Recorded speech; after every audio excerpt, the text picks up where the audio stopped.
एक बड़ा सुंदर चरित्र। एक बार माता पार्वती जी ने शिव जी से संसार में सुख और दुख के बारे में स्मरण किया। आवाज बढ़ाओ। शिव जी से सुख और दुख के विषय में माता पार्वती जी ने प्रश्न किया। थोड़ा ध्यान से सुनना, बड़ा अच्छा चरित्र। काशी में नंदन वन में भगवान शंकर और पार्वती बैठे हैं।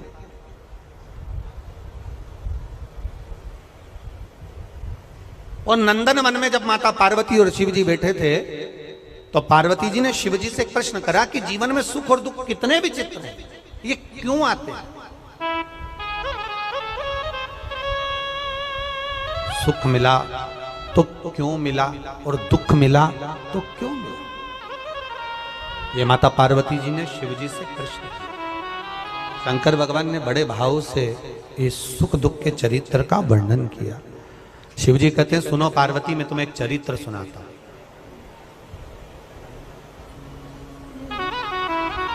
नंदनवन काशी में बैठे हैं।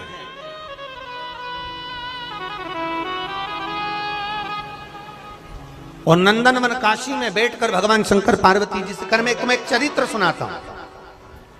एक सेठ जी, करोड़पति, धनपति, अरबपति, बहुत पैसा,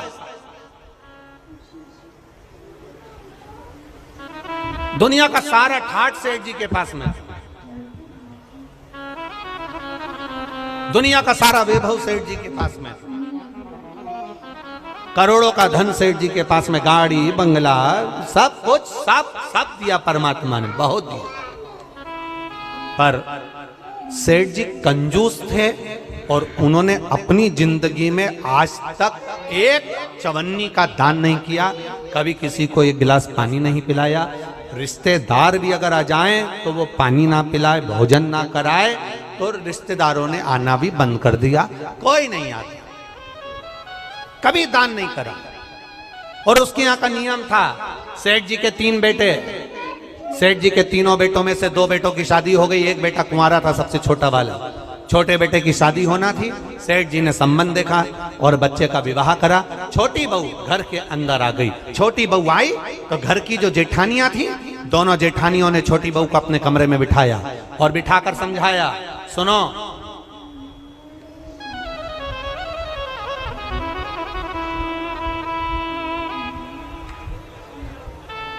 पहले ऐसा नियम था, अब आजकल ऐसा नियम तो नहीं है, पर पहले ऐसा नियम था कि लड़के की शादी होती थी और बहू को लेकर आता था ना, तो अपने खुद के घर में बहू को लेकर बाद में आता था। पहले उसको रुकने की व्यवस्था कोई रिश्तेदार के यहाँ, कोई नातेदार के यहाँ, कोई संबंधों के यहाँ, कोई पहचान वाले के यहाँ, उसको बहू को रखा जाता था। बोलो भोपाल में ऐसा था कि नहीं था? अरे बोलो, जम के तो बोलो, था ना ऐसा? लड़का शादी कर कर बहू को लेकर आया, सीधे अपने घर नहीं आया, पहले उसको कोई मित्र के आदि कादिक पहचान वाले, दीदी, जीजा, बहनोई, नातेदार, रिश्तेदार, कुटुंब, कबीला, अड़ोसी पड़ोसी, रिश्तेदार वाला, उसके यहाँ पर उस बहू को, उस छोरे को, बहू बेटा को वहां रोका जाता। काहे के लिए रोकते थे? उसको रोकने का कारण क्या था? उसको रोकने का कारण केवल एक था। क्यों रोका जाता था?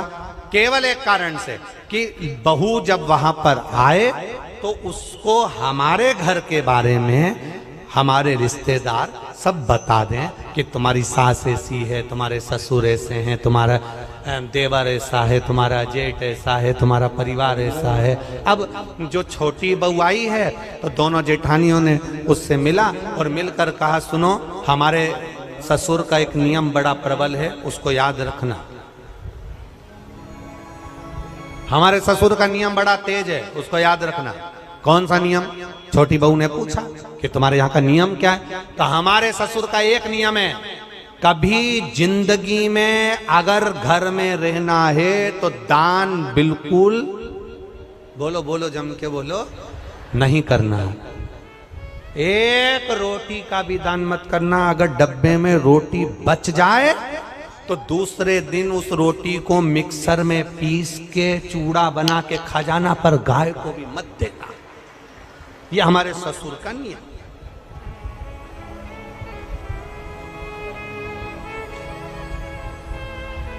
मेरा विश्वास कहता है अपने भोपाल की तो ऐसी बहू नहीं होगी और ना ऐसा कोई रिश्तेदार होगा कि रोटी गाय को भी ना दी जाए, कुत्ते को भी ना दी जाए और पक्षी को भी ना दी जाए। एक विश्वास कहता है मेरा, भरोसा कहता है मेरा, और हमारा भरोसा ये कहता है कि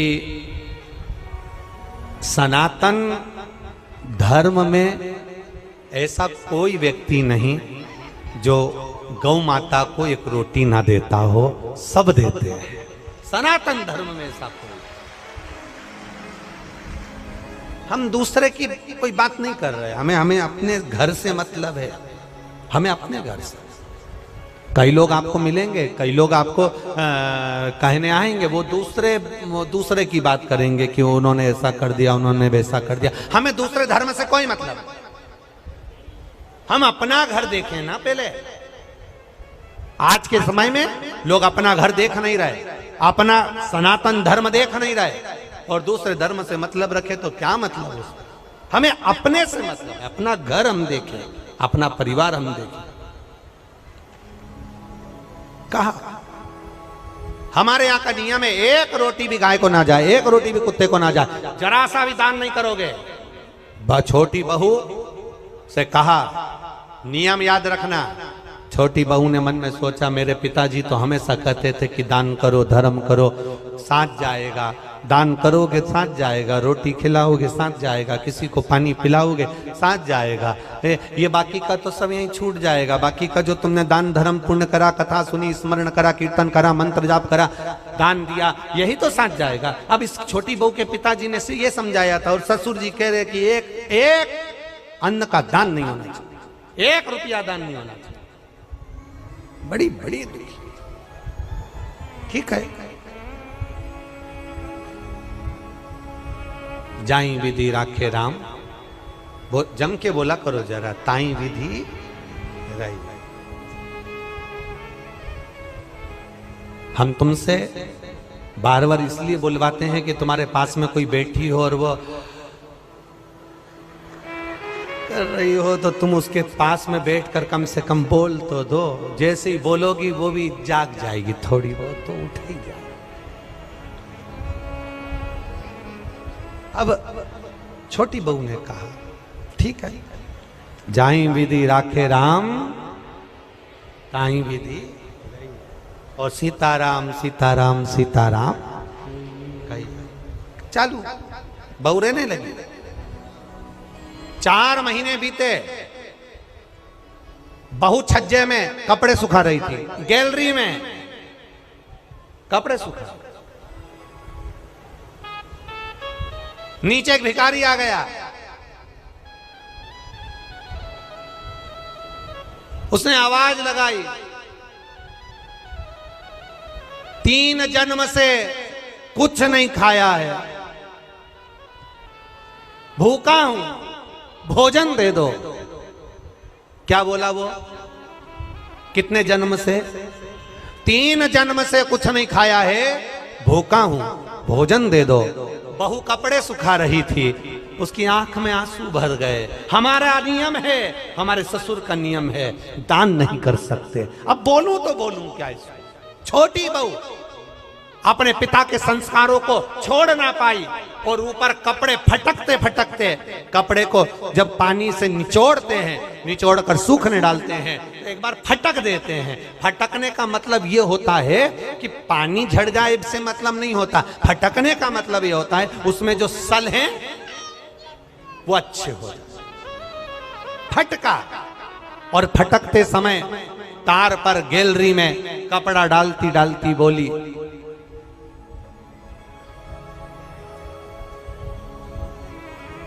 बासी खाना खा रहे हैं, कल हमारा उपास है। क्या बोली? आप भी बोलो, जम के बोलो। बासी खाना खा रहे हैं, कल हमारा उपास है। इतना भिखारी ने सुना और भिखारी चले गया। अब भिखारी तो चले गया, पर नीचे जो कुर्सी डाल के अखबार पढ़ रहा था, कौन? जम के बोलो, ससुर। बस उसने सुन लिया। अच्छा हुआ तुमने ससुर बोला हो, नहीं तो एक जगह कथा कर रहे थे, उन्होंने कह दिया एक भिखारी तो चले गया, पर नीचे जो कुर्सी डाल के अखबार पढ़ रहा था, तो लोगों ने कह दिया वो भी। भोपाल के लोग, एक बात तो है, इस मामले में समझदार बहुत है। जबरदस्ती लोग भोपाली लोगों का, भोपाल के लोगों के कह देते हैं साहब माँ तो इतनी गाली बकते हैं, माँ तो ये साड़ा तेड़ा बोलते हैं, साहब माँ तो बात बात में अपशब्द कह देते हैं। हमने देखा, अभी हमको भी यहाँ पर 3 दिन हो गए, सब अच्छे से ही बोल रहे हैं, सब अच्छे। एक भी ऐसा नहीं मिला जो गड़बड़ बोला, एक भी। बड़े भाव, वो तो दुनिया के लोग हैं, कहते रहेंगे, अपन तो अपना भजन करो। भिखारी चले गया, कुर्सी डालकर अखबार पढ़ रहा था। कौन? ससुर। और अखबार पढ़ते पढ़ते उसके कानों में शब्द गया कि बहू ने कहा बासी खाना खा रहे हैं, कल हमारा उपास है। भिखारी तो गया, ससुर को क्रोध आ गया और ससुर को गुस्सा आया। बताओ, कल की आई बहू 4 महीने नहीं हुए, इसको कौन सा बासी खाना खाने को दे दिया और कौन सा इससे उपास करवा दिया? इतना अच्छा खाना मिल रहा है, रोज ताजा खाना खा रही है, अच्छे से रह रही है, इसका पति कमा रहा है और हम उपास करा रहे हैं। ससुर को क्रोध आया, उसने दोनों बहुओं को बुलाया। बड़ी बहुओं को बुलाकर कहा अब इस बहू को मैं अपने घर में नहीं रख सकता, क्योंकि इसने मेरी बदनामी कर दी एक भिखारी के सामने।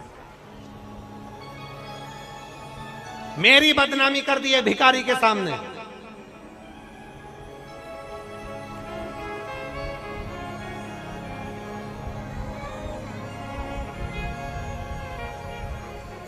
होता है, एक सास भी ऐसी थी, एक कथा में आता है, एक सास ऐसी थी, वो कभी दान नहीं करती, एक चीज नहीं,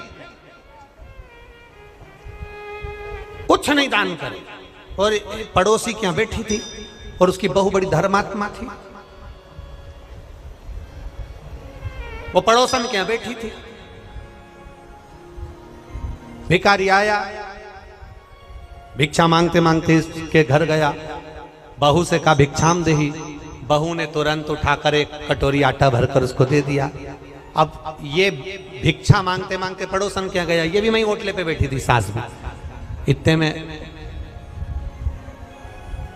तुरंत सास ने वहां पर आवाज लगाया, भिक्षुक ने, माता भिक्षाम देही। तो पड़ोसन ने भी उसको भगा दिया। तो इसने, जो यहाँ बैठी थी पड़ोसन, इसने पूछा क्यों, वो 3रे नंबर के घर पर गए थे क्या? हाँ। कुछ दिया क्या? हाँ। क्या दिया? 1 कटोरी आटा। इसमें इतने में भिखारी का हाथ पकड़कर बुढ़िया लेकर अपने घर गई और बहू को बुलाया। बहू, ए बहू। बहू आई। क्या है मां?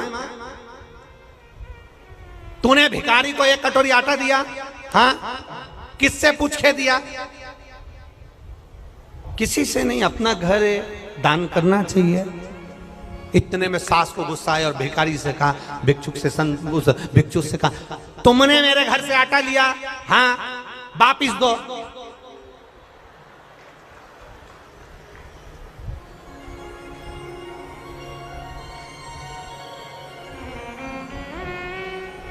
भिखारी ने कटोरा भर के आटा निकाला, दे दिया। जाओ, इस घर में मेरी चलती है, मैं बोलूंगी तो बहू आटा देगी और मैं बोलूंगी तो नहीं देगी। जाओ, मैं जब तुमसे बोलूंगी तुम आओ, तुम आना, फिर मैं आटा। अब भिखारी ने फिर बोला माता भिक्षाम देही। सास ने कहा कटोरी भर के आटा दो। बाहर खड़े भिखारी ने सास से पूछा तुम ऐसा क्यों करी? सास ने कहा आज से ही नई नवेली बहू की घर में चलने लगेगी तो मेरी कभी नहीं चलेगी, इसलिए मेरी चलना चाहिए, इसलिए मैंने ऐसा मेरी चलना चाहिए। अब ससुर जी बैठे थे, ससुर ने बहुओं को बुलाया, इसने तो हमारी इज्जत खराब कर दी। ये कह रही है कि बासी खाना खा रहे हैं और कल हमारा उपवास है। बताओ कौन सा बासी खाना खिलाया इसको? कल की आई हमें बदनाम कर रही है।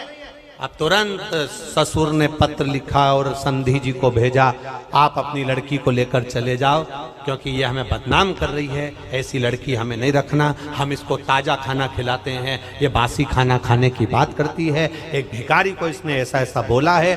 और समधी के पास पत्र गया, समधी की आंख में आंसू भर गए। मेरी बेटी को 4 महीने हुए हैं शादी को, कैसे लेकर आ जाऊं? और मेरी बेटी ऐसी है ही नहीं, मैंने उसको संस्कार दिए हैं, वो कभी गलत कर ही नहीं सकती, ये मेरा विश्वास कहता है, ये मेरा भरोसा कहता है। मैं कैसे कह दूं कि मेरी बेटी ने कुछ गलत कहा होगा, कि मैं भूखी मर रही हूं या मेरे उपवास कर रही हूं या हम बासी खा रहे हैं? ये मेरी बेटी बोल नहीं सकती, भले बासा खा लेगी पर बोल नहीं सकती। आखिर हुआ क्या है? ससुर ने, समधी ने पंचायत बिठाई और पंचायत में बैठे हुए लोगों से कहा क्या मेरी बेटी ऐसी है? नहीं, तुम्हारी बेटी तो संस्कारवान है, ऐसा बोल ही नहीं सकती। बुलाओ समधी को। और बुलाया सेठ जी को। बोलो सेठ जी क्या बात है? सेठ जी ने कहा ये खड़ी लड़की, ये खड़ी मेरी छोटी बहू, इसने भिखारी से कहा हम बासी खाना खा रहे हैं और कल हमारा उपवास है। पूछो नहीं बोला क्या इसने? रोज ताजा खाती है, चाय बनाकर पीती है, दूध पीती है, गरम गरम भोजन करती है, फिर इसने कैसे कह दिया कि बासी खाना खा रहे हैं और कल हमारा उपवास है? इतने में पंचायत ने बेटी से पूछा, बेटी बता कि बासी खाना खा रहे हैं, कल हमारा उपवास है, तूने भिखारी से ऐसा क्यों कह दिया? बेटी कहती है मेरे पापा कहते थे ये जो मकान दिख रहा है, जो ये दुकान दिख रही है, जो ये गाड़ी दिख रही है, ये हमने पूर्व में करा होगा, बासी है, पुराना करा था तो आज मिल गया, और अगर आज नहीं करेंगे तो कल भूखे मरना पड़ेगा, इसलिए उपवास करना पड़ेगा। ये बासी है, 50 लाख की गाड़ी में घूम रहे हो, समझ लेना पूर्व का हमारा पुण्य है। अच्छा भोजन कर रहे हो, समझ लेना पूर्व का हमारा पुण्य है। खूब धन है तुम्हारे पास में, समझ लेना पूर्व का हमारा पुण्य है। आज अपना राशि ठाठ है, ये पूर्व का पुण्य है। हमने पूर्व में कुछ अच्छा करा होगा, बासी खाना खा रहे हैं, पूर्व का करा था, आज हमें सुख मिल रहा है। और अगर आज हम दोनों हाथों से नहीं करेंगे तो कल 3 बत्ती चौराहे पर कटोरा लेकर भीख मांगते हुए भूखे मिले। पूर्व का कर्म है हम। आपको लोग सलाम ठोक रहे हैं, आपको लोग नमन कर रहे हैं, आपको लोग प्रणाम कर रहे हैं, आपको लोग दंडवत कर रहे हैं, आपको लोग नमन कर रहे हैं, आपकी लोग बात सुन रहे हैं, आपका जय जयकार हो रहा है, आप गाड़ी में घूम रहे हैं, 4-4 बंगले आपके पास में हैं, खूब अच्छा मकान, खूब अच्छी पत्नी, बच्चे, परिवार, कुटुंब, कबीला सब अच्छा मिला है। समझ लेना उस परमात्मा की कृपा है। दोनों हाथों से पुराने समय में करा था इसलिए आज मिल गया। आज दोनों हाथों से करते हुए चलना तो अगला जन्म जब मिले तो भगवान फिर टूटमान होकर देता चले, इसलिए दोनों हाथों से लुटाते चले। आज बासी खाना बोलो बोलो जम के खा रहे हैं। पति अच्छा मिला है, समझ लेना अच्छा परिवार मिला है, समझ लेना अच्छा घर मिला है, समझ लेना सुनने को कथा मिल रही है, समझ लेना पूर्व में कुछ अच्छा करा होगा, आज मिल रहा है। पूर्व में अच्छा करा, आज मिल रहा है।